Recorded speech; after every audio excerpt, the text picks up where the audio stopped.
क्या 2025 बिहार विधानसभा के चुनाव में स्मार्ट मीटर एक बड़ा फैक्टर साबित हो सकता है नीतीश सरकार के लिए? नीतीश कुमार और नीतीश सरकार के ऊपर दो चीजों का संकट सबसे अधिक मंडरा रहा है। जो आरजेडी का कमान है वो तेजस्वी यादव के हाथों में है और आरजेडी के कमान को लेने के बाद तेजस्वी यादव काफी एक्टिव हो गए हैं। 2025 बिहार विधानसभा के चुनाव में स्मार्ट मीटर एक बड़ा फैक्टर साबित हो सकता है नीतीश सरकार के लिए। क्या 2025 बिहार विधानसभा के चुनाव में जिस तरीके से जमीन का सर्वे कराया जा रहा है और जिस तरीके से विपक्ष लगातार हमलावर है नीतीश सरकार के ऊपर, क्या यह सबसे बड़ा फैक्टर यह भी साबित हो सकता है? आज हम इन्हीं सभी मुद्दों पर इस वीडियो में बातचीत करेंगे और बातचीत करेंगे तेजस्वी यादव की एक रैली के बारे में और बातचीत करेंगे केंद्रीय मंत्री गिरिराज सिंह की एक रैली के बारे में जिससे वो बिहार में हिंदुओं को जगाने का अभियान शुरू करने वाले हैं। इससे पहले हम वीडियो शुरू करें, आप मेरा अभिवादन स्वीकार कीजिए। मेरा नाम अनुराग भारद्वाज है और आप हमारा हिंदुस्तान देख रहे हैं। देखिए, नीतीश कुमार और नीतीश सरकार के ऊपर दो चीजों का संकट सबसे अधिक मंडरा रहा है और वो संकट है स्मार्ट मीटर का। जगह जगह पर स्मार्ट मीटर को लेकर लोग विरोध भी कर रहे हैं और लोग स्मार्ट मीटर से संतुष्ट नहीं है। वहीं स्मार्ट मीटर को लेकर लगातार विपक्ष जो है वो सरकार के ऊपर हमलावर है और विपक्ष लोगों के पक्ष में अधिक बोल रहा है, कह रहा है कि नहीं, जो स्मार्ट मीटर है ये सही चीज नहीं है, इस पर सोचने की जरूरत है। वहीं दूसरी ओर अगर बात किया जाए तो बिहार में जमीन सर्वे एक अधिक तरीके से चल रहा है और लगातार इस चीजों को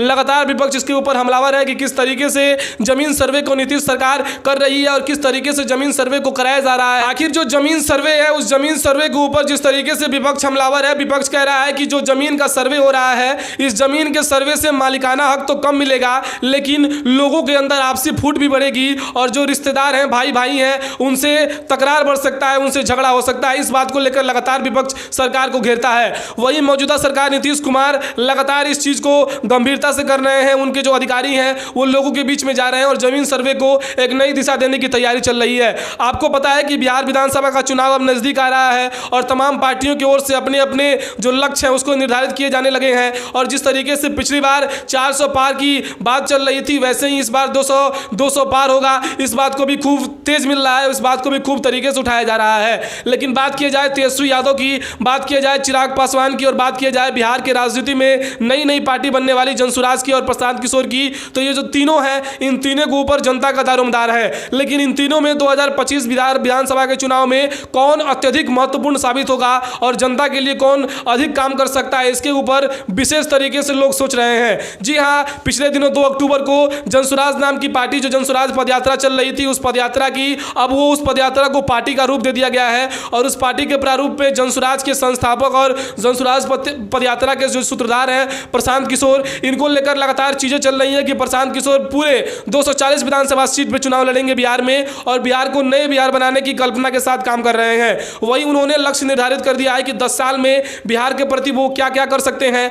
उनकी पार्टी में जितने भी रिटायर्ड IAS IPS हैं या बड़े अधिकारी रह चुके हैं वो लोग उनके पार्टी में जा रहे हैं और कई ऐसे लोग हैं, बिहार के जो लोग हैं, पहली ऐसी पार्टी बनी है जिसने 1 करोड़ से अधिक सदस्यता के साथ बिहार में किसी पार्टी को लॉन्च किया है। वहीं जनसुराज पदयात्रा के सूत्रधार प्रशांत किशोर का कहना है कि इस बार जो छठ में लोग घर आएंगे, अगर 2025 बिहार विधानसभा के चुनाव में सब कुछ ठीक रहा तो अगली बार से जितने भी रोजगार की व्यापक जो प्लान की स्थिति बनती है बिहार में, जितने भी रोजगार की समस्याएं हैं वो सब कुछ को निपटारा किया जाएगा और नए तरीके से बिहार को बनने की बात की जा रही है प्रशांत किशोर की ओर से। वहीं आपको बता दें कि अब तेजस्वी यादव भी, उनकी पार्टी आरजेडी, उनका कमान, जो आरजेडी का कमान है वो तेजस्वी यादव के हाथों में है और आरजेडी के कमान को लेने के बाद तेजस्वी यादव काफी एक्टिव मोड में आ गए हैं और लक्ष्य क्या है? लक्ष्य है बिहार विधानसभा का चुनाव जो 2025 में होने वाला है। देखिए, इस तरीके से लगातार भारतीय जनता पार्टी भी काम कर रही है। उसने अभी हाल ही में हरियाणा चुनाव को जीता है, अनएक्सपेक्टेड जीत है भारतीय जनता पार्टी के लिए। लेकिन भारतीय जनता पार्टी और नीतीश गुट के जितने भी लोग हैं वो सभी भी अपने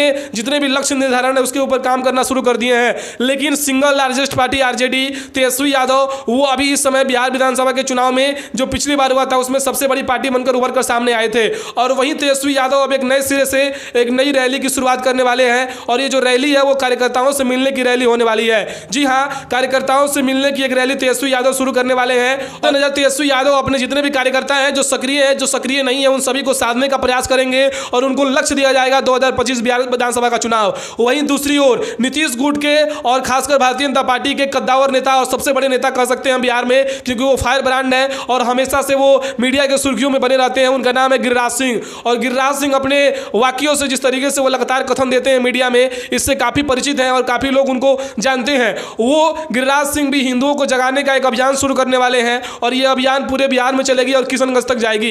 इसी को लेकर तमाम पार्टियां अलग अलग तरीके से अपने नए सिरे से बिहार विधानसभा के चुनाव को साधने में लगी हैं और तमाम पार्टियों का रुख भी स्पष्ट हो चुका है। लक्ष्य सिर्फ एक है, बिहार विधानसभा का चुनाव। लेकिन सबसे अधिक लोगों की अगर परेशानी है तो बिहार में स्मार्ट मीटर और जमीन के सर्वे से सबसे अधिक लोगों की परेशानी हो रही है। कुछ ऐसे लोग हैं जो इससे परेशान है तो कुछ लोगों को ये अच्छा भी लग रहा है। लेकिन आपको क्या लगता है, आपको क्या लग रहा है बिहार विधानसभा के चुनाव में कौन होगा जो सबसे अधिक सीएम फेस के लिए अपना दावेदारी पेश करेगा? क्या वो चिराग पासवान होंगे, क्या वो तेजस्वी यादव होंगे, क्या वो प्रशांत किशोर होंगे? अपने विचार को कमेंट में बता सकते हैं। अगर चैनल पर नए हैं तो चैनल को सब्सक्राइब जरूर करें। बहुत बहुत धन्यवाद, आप हमारा हिंदुस्तान देख रहे थे।